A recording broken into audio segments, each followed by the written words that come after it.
and we have young females across our state who have to decide whether they're going to give up their sport, risk their safety, or capitulate to men. We have one young high schooler here who does not want to compete with males. She is a high school athlete and she is standing strong, and unfortunately we need more young females to say enough is enough and not even go out to the field and play anymore. So can I please welcome Jordan Brace.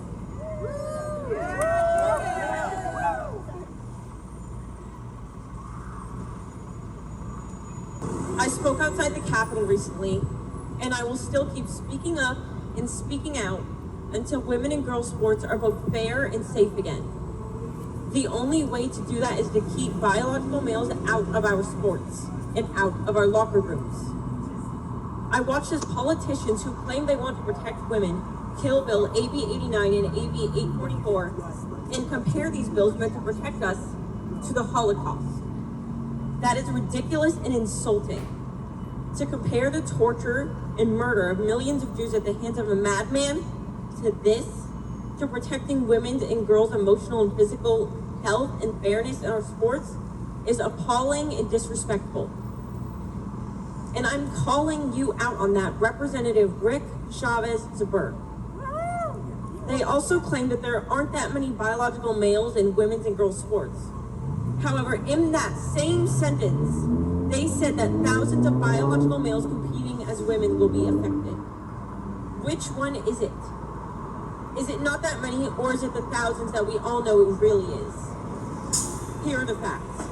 Testosterone suppression does not stop the complete testosterone distributed into a biological male's body, and therefore they still have a great physical advantage over women in sports. It is a medically known fact that biological males, even with puberty blockers, will always be stronger and faster than we are, which not only gives them an unfair advantage in competition, but also puts us in physical danger. If you feel you want to transition your body, that should be your choice as an adult. But that does not give biological males the right to compete in our sports and risk our safety. What is the point of having women's and men's sports if we can't biologically differentiate the two?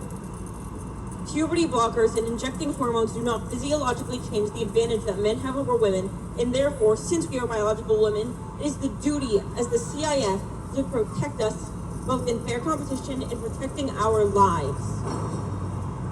I have previously quoted two well-known cases, those being Riley Gaines and Kate McNabb. Riley Gaines was forced to compete against biological male Leah Thomas, previously known as William Thomas, who was ranked 554th in the country for swimming. Then while competing against Riley Gaines in the women's competition, he tied with her for 5th, ending her career. She was so devastated that she retired immediately after. Now Peyton McNabb. She suffered a traumatic brain injury and has permanent partial paralysis from a biological male spiking a volleyball into her face during a competition. This should never have happened, and there are many other cases I could mention, but I don't have enough time for that. One more case I would like to mention that Ms. Friday just talked about is that of Stephanie Turner. Stephanie was disqualified because she took a knee and refused to fence a biological male. Because she chose to protect her own safety, they disqualified her.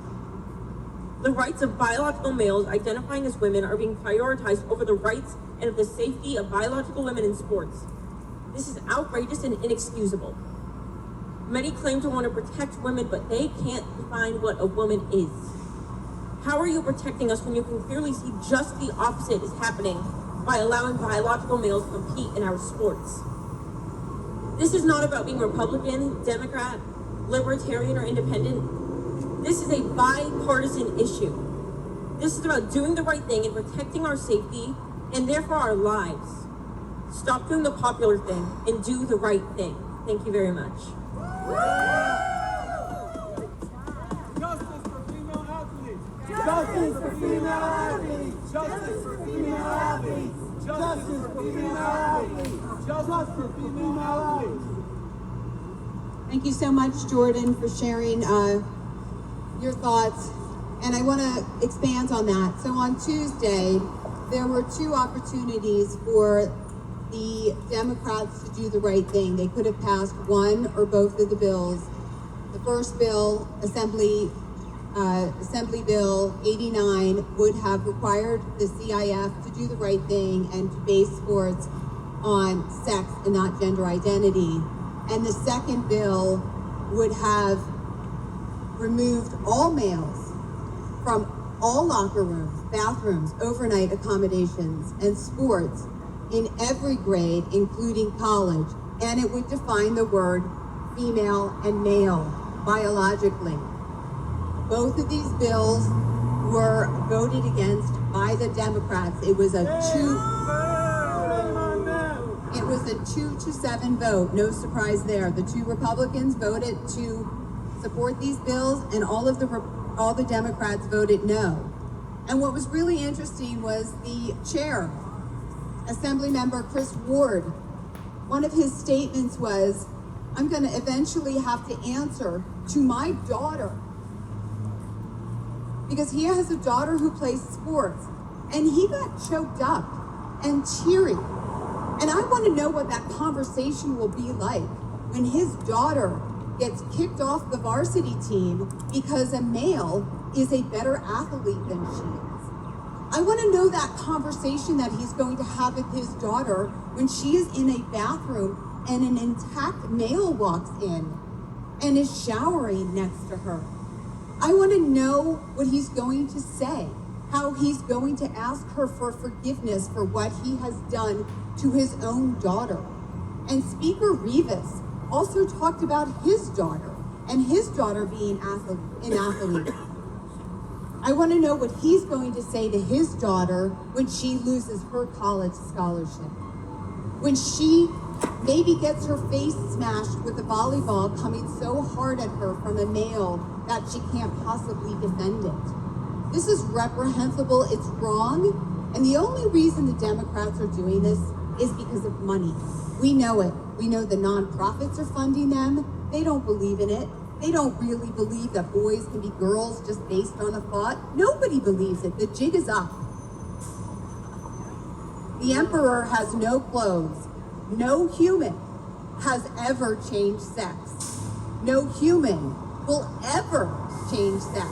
You can get as much surgery and pollute your body with as many chemicals as you want, but you will still be a male if you were born a male, and you will still be a female if you were born a female. There's no changing. Wherever you go, there you are. One last thing is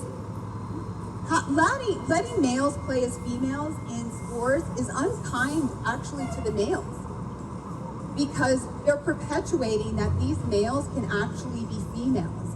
And these young athletes, these male athletes, are chasing windmills.